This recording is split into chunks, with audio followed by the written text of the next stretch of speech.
Oh, you're back already. How'd it go? We have an emergency on our hands. Please notify everyone here that while they can continue to discuss their dreams, they mustn't try to visit or recreate the locations and scenes that they have been experiencing in them. What?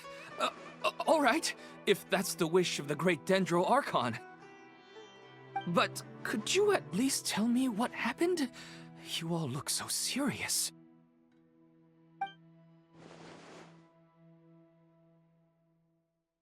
I see. I never knew even a dream could be so dangerous. Don't worry.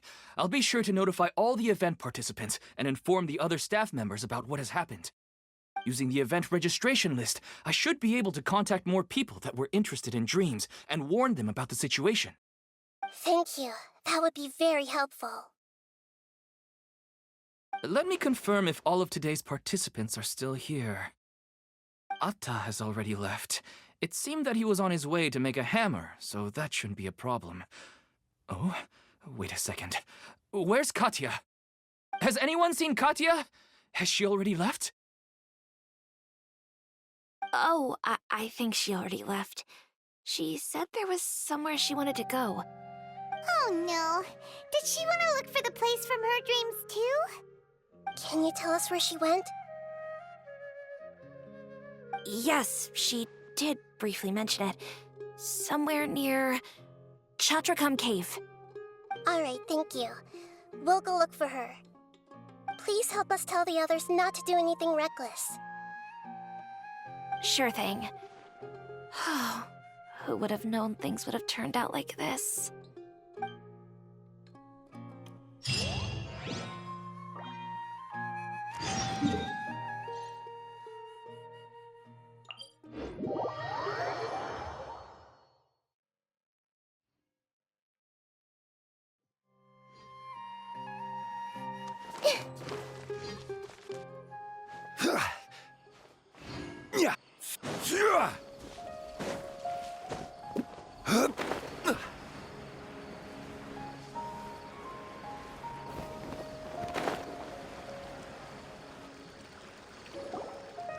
Look!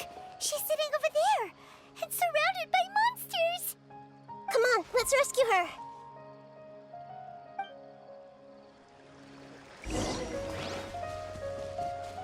Hey! Stabilize! I will have order! There is no escape! Bow your head.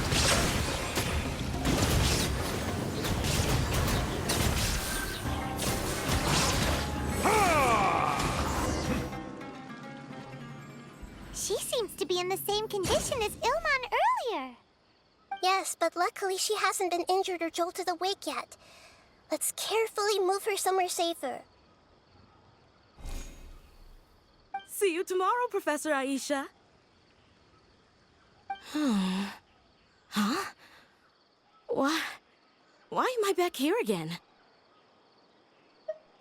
Dreaming? But what about Professor Aisha? Oh, I see. It was all just a dream. Well, that makes sense. After all, it hasn't changed a single bit. Huh? What's it? Nearly 20 years, and it still hasn't bloomed.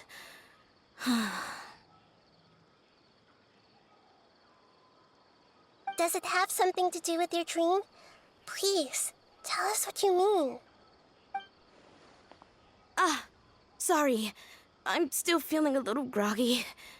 Please give me a moment here. All right. Where to start? Right. This plant. So, Professor Aisha gave me this plant just before she left. She was a good friend of my parents, and my first real tutor. She was also an outstanding Amorta researcher. In addition to her extraordinary academic talents, she was also skilled in combat and would accept lots of work from the Adventurers Guild. Oh, so you mean she's left on an adventure? Yes. When I was about 10 years old, she told me that she must go look for the secrets of the Abyss, and that she would be gone for a long time. I grabbed hold of her and wouldn't let go. I didn't know what the abyss was. I just knew that she was like family to me. She hugged me, and we cried for some time until I fell asleep. When I woke up, I was already back home. She still decided to leave, but had left behind a letter for me saying that I was the person she cared for most in this world. She claimed that investigating the abyss could help more ordinary people protect the people and things they care about. She had obtained some important evidence during her past adventures. If she didn't set off right away, she might miss the perfect opportunity. Guess Ad Astra Abyssosque isn't just a slogan. She left a seed in the letter, telling me that if it sprouted and bloomed, then she'd come back no matter what sort of risky situation she was in. She said she looked forward to seeing me all grown up. But strangely, I've tried watering it, feeding it, everything I could think of. But I've never been able to get it to bloom. I even went to ask the Immorta researchers, and they couldn't explain it either. May I have a look at the plant? Of course.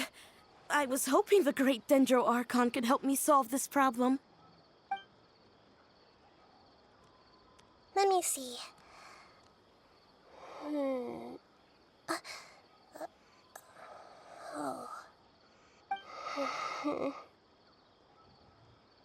Huh? We've never seen that look on Nahida's face before.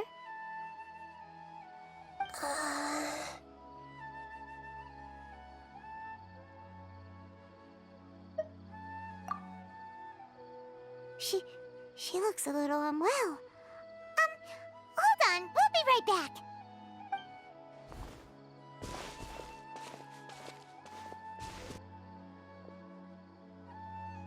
What's wrong, Nahida? You can't tell what's wrong with the plant either? No, I immediately understood what's happening with that plant.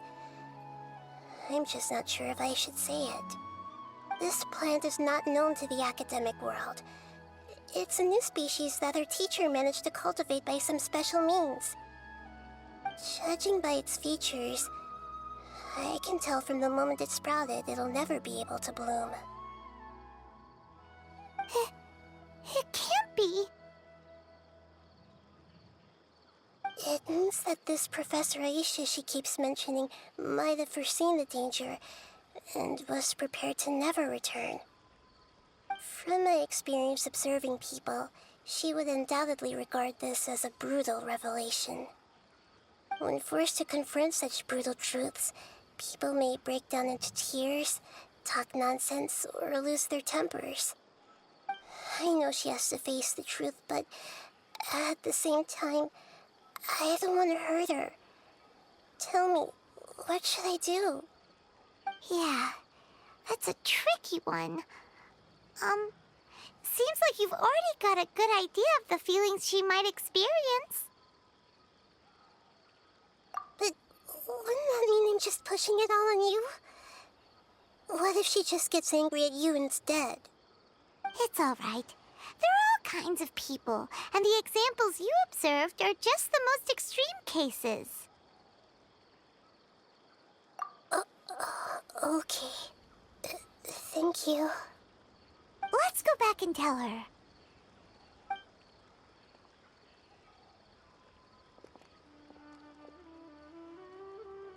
Huh? It'll never bloom? But how's that possible? If a plant is unable to bloom, doesn't that mean it can't reproduce either? All that's left for it to do is slowly wither away. Are you saying she never intended to return? Seriously? So everything she said was a lie? But she meant well. Since the separation was inevitable, she hoped that you would be able to come to grips with such a cruel parting a little later in life. Yeah, her love, care, and attention to you, all those warm moments were real.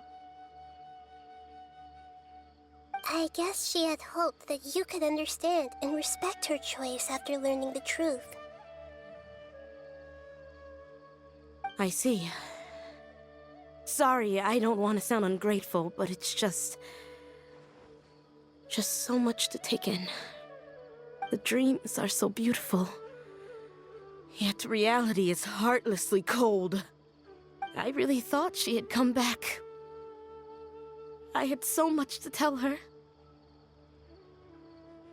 These dreams may not be as pure and beautiful as they seem. Some kind of power may be exploiting your feelings. Really?